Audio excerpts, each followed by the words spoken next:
Officer Gorthrop sat down at the table in the interrogation room.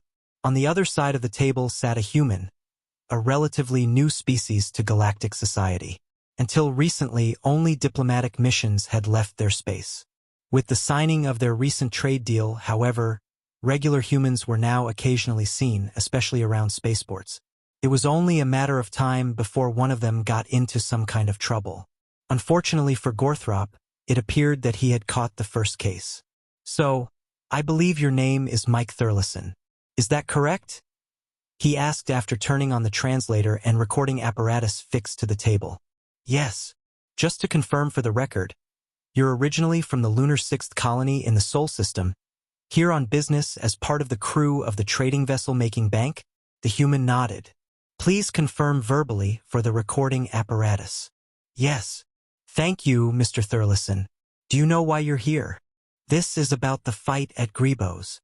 "It is, Mr. Thurleson. Would you care to explain what happened in your own words?" "We were having a drink to celebrate closing a deal with a major corp. This would be the Antelope Corporation?" "Yeah," interrupted Gorthrop. "Anyway, we're having a drink to celebrate when this bug-looking guy walks up to us. He says something like, 'Your kind ain't welcome here.' This would be Mr. Dieter, a Volex?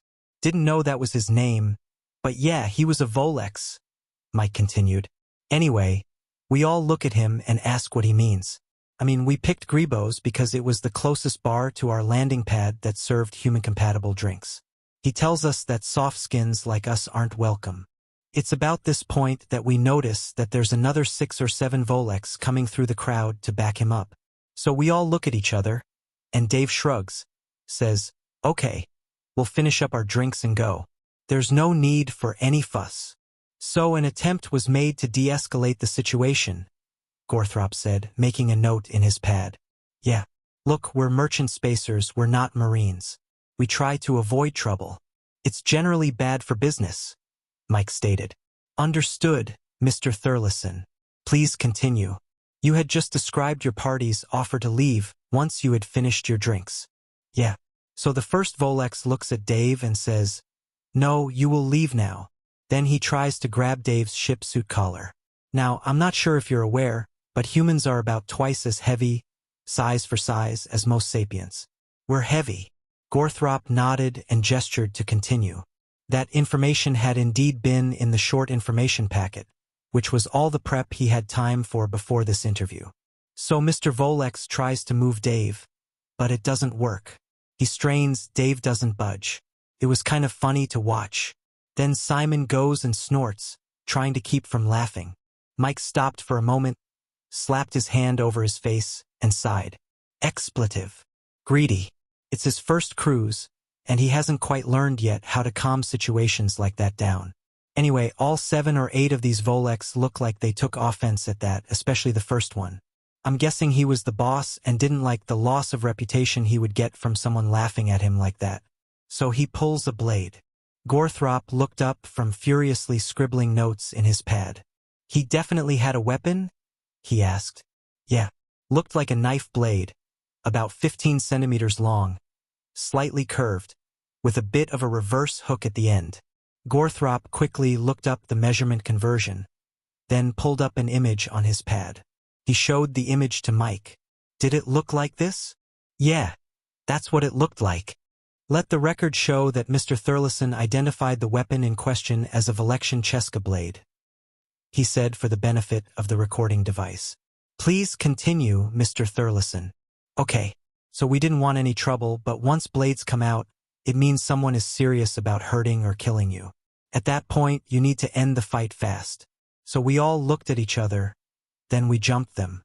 Dave took the guy with the knife with a straight lunge at the torso, then broke the guy's arm at the shoulder so that he dropped the knife.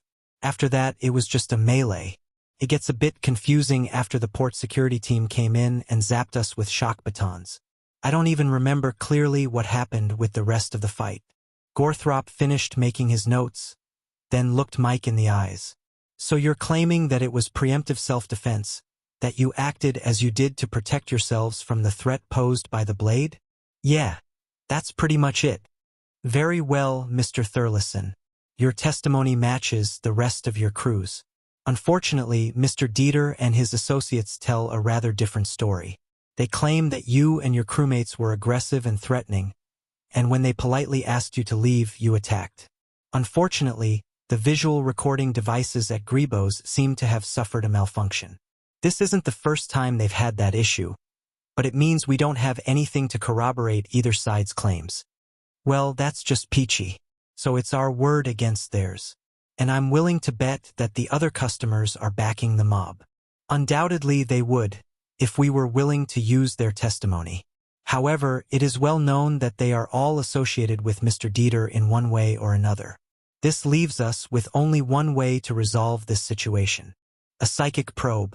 Would you be willing to submit to this in order to prove your claims? Mike frowned, looking uncertain. Is it safe? Of course it is, Mr. Thurleson. It is a well-known technique. You'll be at no risk. No, it's not me. I can't remember, but I think there was something in the briefing packet about you guys out here reacting badly to psychic contact with humans. Something about our brains attacking you. Mr. Thurleson, I'm a Class 5 adept. I assure you there is nothing your untrained mind can do to mine. Class 5 was the second highest adept rating available. The procedure will be perfectly safe. Mike frowned at the table for a bit longer, thinking, if you're sure, man, as long as it's safe. Very well, then. Gorthrop put his pad aside and reached out with his 5 manipulator arms to place a manipulator on either side of Mr. Thurleson's head. Just close your eyes and think about the events at Gribo's. I will do the rest. As Mike followed his instructions, Gorthrop took a breath and began.